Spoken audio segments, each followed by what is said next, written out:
Tanzânia, descubra um mundo selvagem de safaris emocionantes, onde a vida selvagem africana é a estrela do show. A Tanzânia oferece uma mistura perfeita de aventura e luxo, com cenários inesquecíveis. Conheça a majestade dos 5 grandes, o leão, elefante, búfalo, leopardo e rinoceronte, e participe da grande migração dos gnus. Além disso, explore as praias paradisíacas de Zanzibar e relaxe em lodges exclusivos sob o céu estrelado da savana africana. Ruanda, uma joia escondida na África. Ruanda cativa com sua beleza selvagem e uma história de superação notável. Encontros emocionantes com os majestosos gorilas da montanha no Parque Nacional dos Vulcões são o ápice dessa jornada. Além disso, Ruanda deslumbra com paisagens de tirar o fôlego, lagos cintilantes, uma cultura vibrante. Hospede-se em lodges exclusivos, conheça comunidades acolhedoras e testemunhe o renascimento de um país em transformação.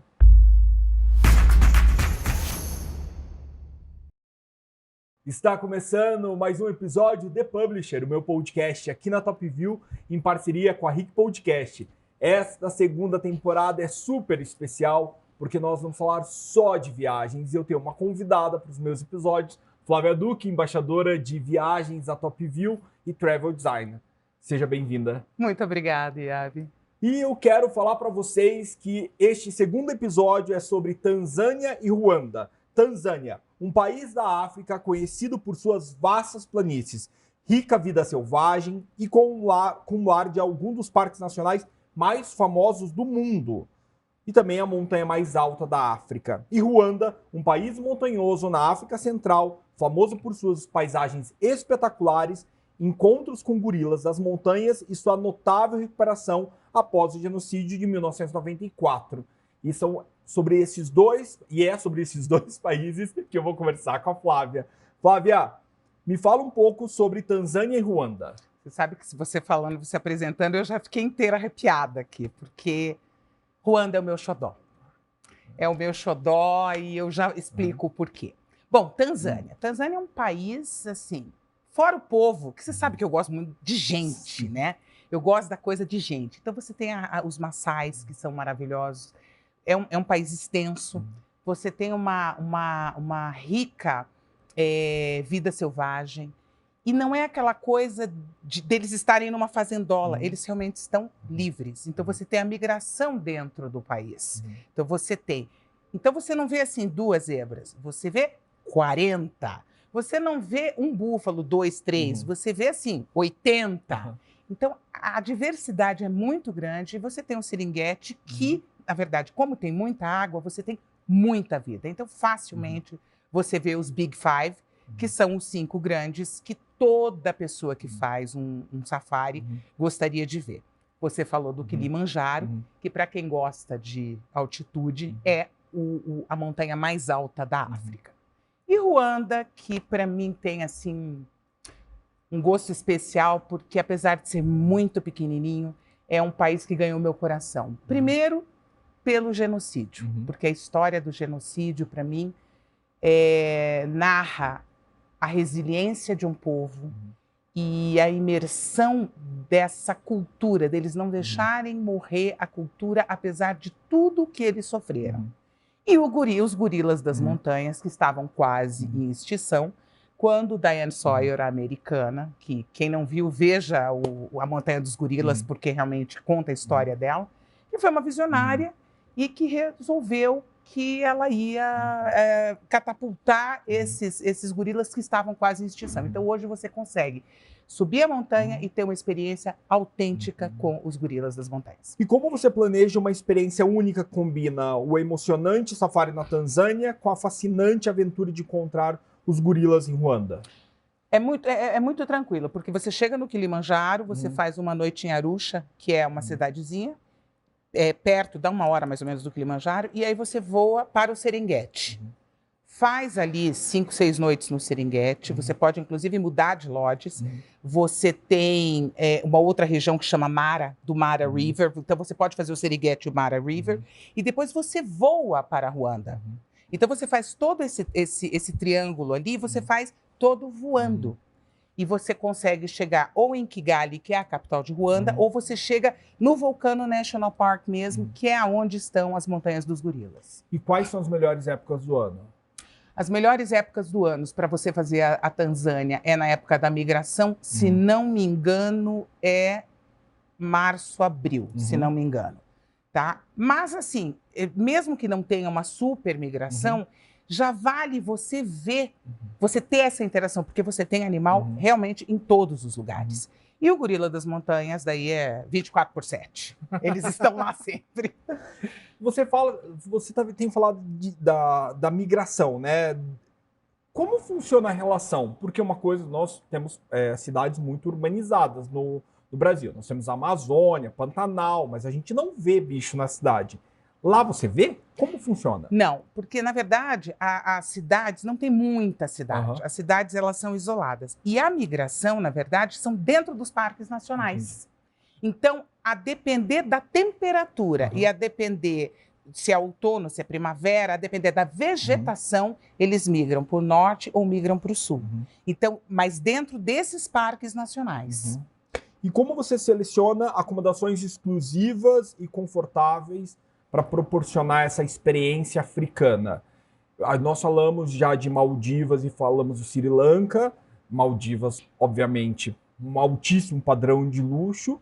Como funciona na Tanzânia e em Ruanda? Você também tem esse alto padrão de luxo? Altíssimo. Altíssimo. De cair o queixo. Então esse é um preconceito que a gente tem que já cai por terra aqui. Eu vou dizer para você, é uma das viagens mais caras que existe pela exclusividade. Claro que eu tenho parceiros virtuosos, então você pode imaginar que o sarrafo é aqui em cima. A última experiência que eu tive na Tanzânia, eu vou narrar rapidamente, mas eu fui para o Singita, que ele tem um avião particular, então você sai de Arusha e já pousa na pista de pouso dentro do Serengeti, porque ele tem uma reserva, o Singita tem uma reserva dentro do Serengeti, então é uma reserva dele. E ele tem 5 lodges diferentes. E uma das experiências mais incríveis que eu tive foi no Singita Explorer, que são tendas móveis. Móveis. Eles desmontam as tendas, a piscina, o restaurante, e aonde os bichos estão na migração, eles montam. Então, é montado um hotel ali, e você tem o conforto, Iabe, eu vou te dizer, é lençol de 500 fios, você tem água Perrier, você tem champanhe Cristal, champanhe Dom Perignon. Então, assim, é um altíssimo nível dentro na savana, no meio do Serengeti, com uma piscina montada, o jantar com o chefe que vem na mesa para saber o que você quer. É das experiências mais exclusivas que existe. Fora isso, você tem, sim, os lodges montados. Tem de tendas e tem os lodges construídos mesmo. Mas, assim, com um luxo de experiência, um luxo de acomodação que é difícil ver. Mas são de marcas locais ou são de labels globais? Como funciona lá? Existem as duas coisas, mas a grande maioria são labels africanas, mas com muito investimento de dinheiro. Então, você tem, assim, diárias altas, mas que te proporcionam exatamente essa exclusividade. E o Singita tem um lodge, que nós fomos os primeiros brasileiros a ficar dentro desse lodge em Ruanda, que chama Singita Kitonda, que fica em frente à montanha dos gorilas. Então, você abre a tua cortina de manhã e você, deitado na cama, você vê a montanha dos gorilas da sua cama. E não dá medo? Nenhum. Quer dizer, veja, tem gente que vai ter medo. Eu, como boa sagitariana, não tenho muito medo de nada.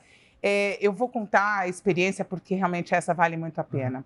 Foi no dia do meu aniversário de 50 anos e era uma viagem que eu queria muito fazer. Ah, essa é a história que a produção falou que você tinha que contar? Exatamente. Então... E eu subi, nós pegamos a maior família, porque são famílias, são 12 famílias visitáveis. Então, o Ranger vai na frente para saber aonde eles estão e eles passam um rádio para o seu guia. São 2 guias que vão um na frente e um atrás, para te deslocar. Nós fizemos um hiking de 1h30, tinha chovido na noite anterior, então era lama. E a gente subia e daqui a pouco eu caía para trás, enfim. E daí nós achamos o nosso ranger, um senhor assim de 2 metros com um sorriso, aqueles dentes maravilhosos, bem preto. Eu falei, meu Deus do céu, que homem lindo, né? E ele falou, não, achamos a nossa família. E a gente foi caminhando e a única indicação, o Silverback, que é o chefe, ele vem, não vai aparecer nenhum gorila. Ele vai olhar e ele vai permitir ou não a nossa visita. Se ele não permitir, nós vamos ter que voltar e procurar uma outra família. Falei, meu Deus do céu, 1h30, se esse gorila não permitir, vai ser difícil. E nós chegamos e eu tava assim, quem tem que permitir é o gorila. Sim, é o chefe da família. Ele olha para aquele grupo... E ele permite, ele senta. Ele chega em 4 patas, ele chega em pé. E aí, quando eu olho, ele olhou, e aí ele sentou. Quando ele sentou... Yabe, eu chorava e o guia dizia assim, chora um pouco mais baixo, por favor.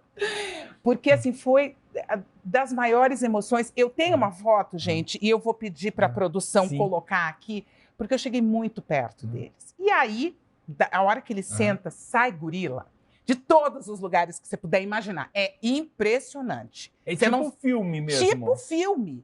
E aí, essa família, como era maior, tinham 4 bebês. Não. Os bebês... Bom, eu queria carregar e ir embora. E aí também tem... Eu vou passar para a produção também colocar esse filme, porque vale a pena.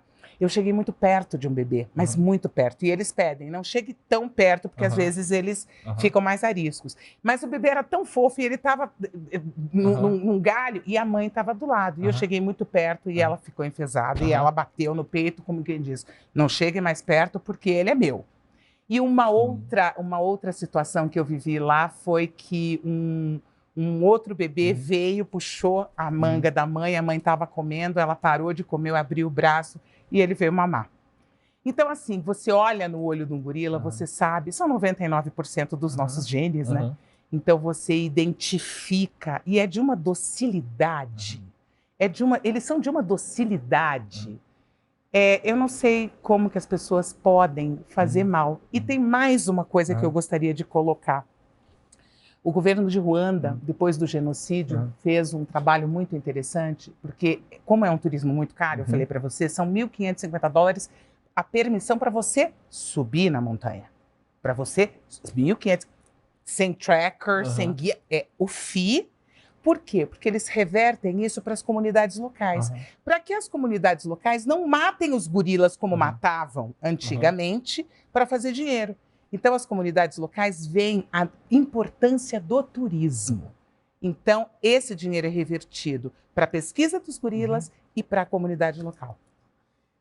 A preservação da natureza, desses ecossistemas, são extremamente importantes para existir, como você falou agora. Eles revertem os $1.550 para que as famílias percebam, as comunidades percebam que é importante. Você, como Flávia, quando você viaja, quando você programa uma viagem, como você lida com isso? Como você lida, por exemplo, com essas diferenças culturais em relação também à sustentabilidade? Como você explica para os clientes? Olha, nesse país é impossível fazer determinada coisa, que é comum no Brasil. Olha, eu sempre tento explicar o funcionamento. Por exemplo, Ruanda, dá um exemplo. Não existe plástico, é plástico free.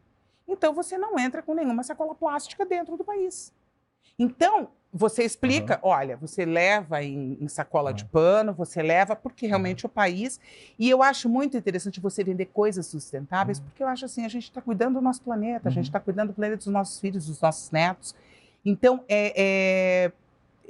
eu não quero desviar muito, mas você veja, no Tahiti tem um hotel que foi do Marlon Brando, é da família do Marlon Brando, e ele é inteiro sustentável.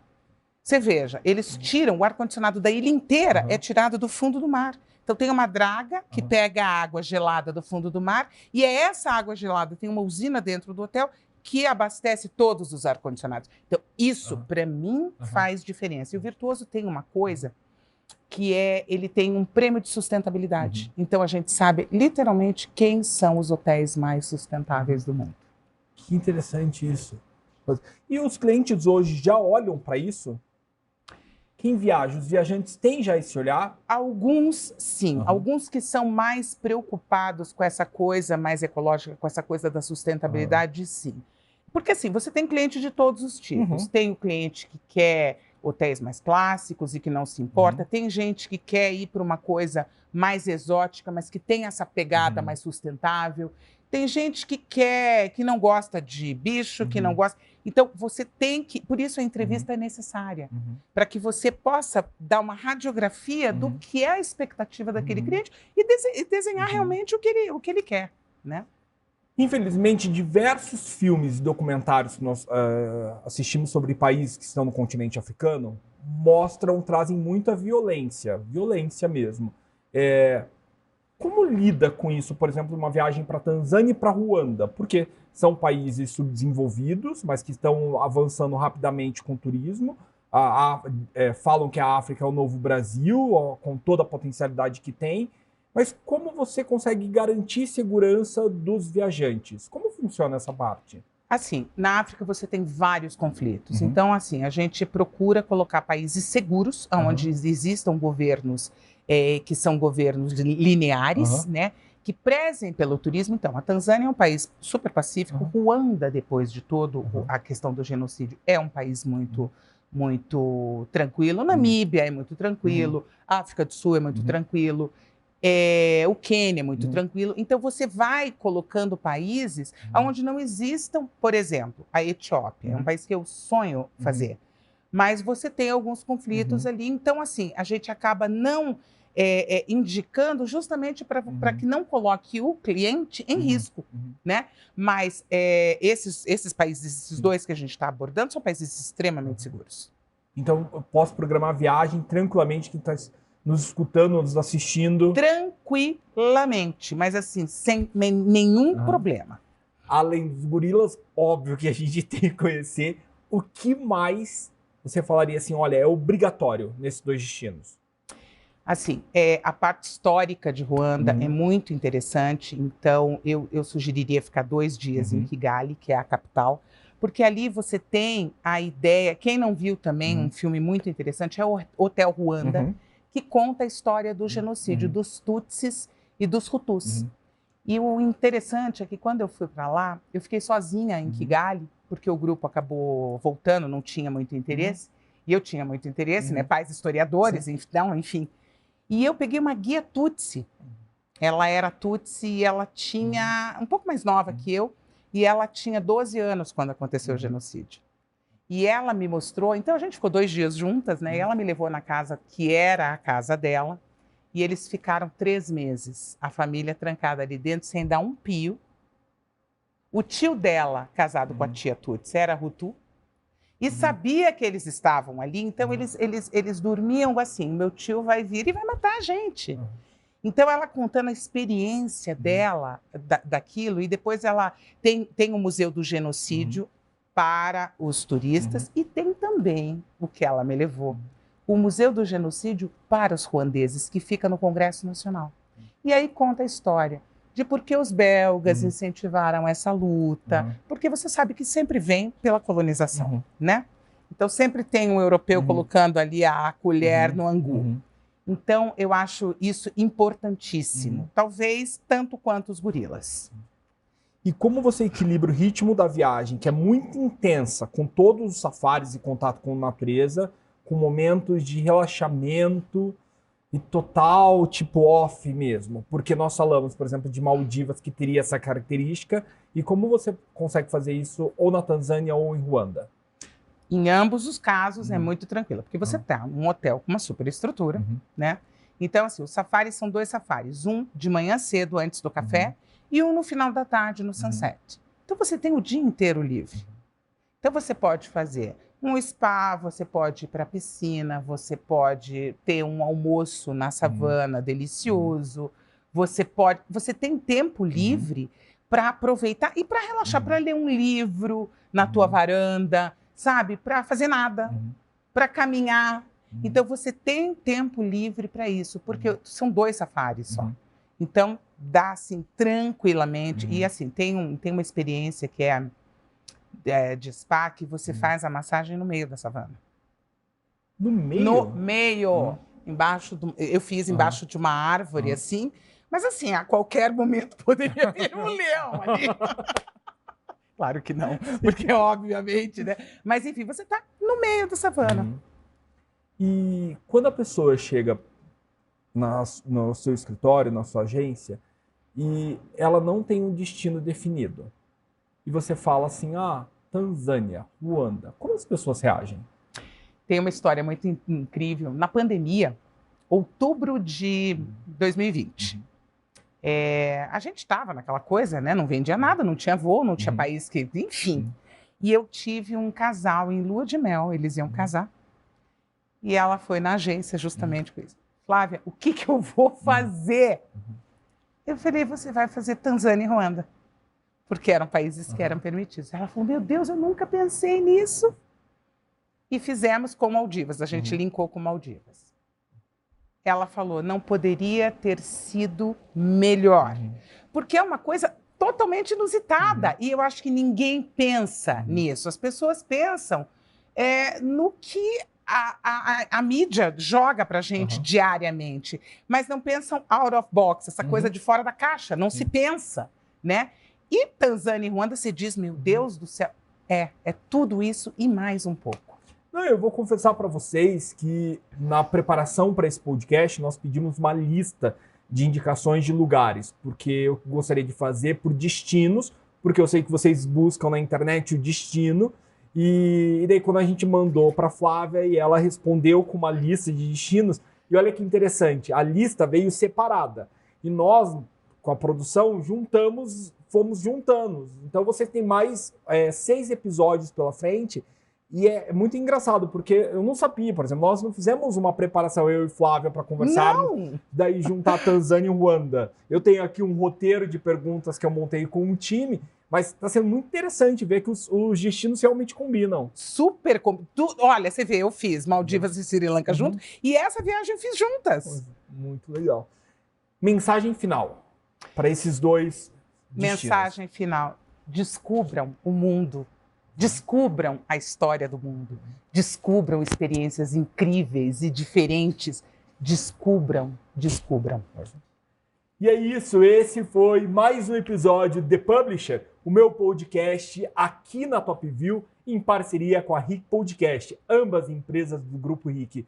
Você sabe, mas não custa lembrar que essa terceira temporada vão ser só destinos de viagem e eu vou ter sempre como participante dessa edição Flávia Duque. Gente, compartilhe com os amigos, com os familiares. Se gostou, comente, poste nas redes sociais. Mande suas dúvidas também para cá. Quem sabe a gente grave mais uma temporada. Até mais, pessoal!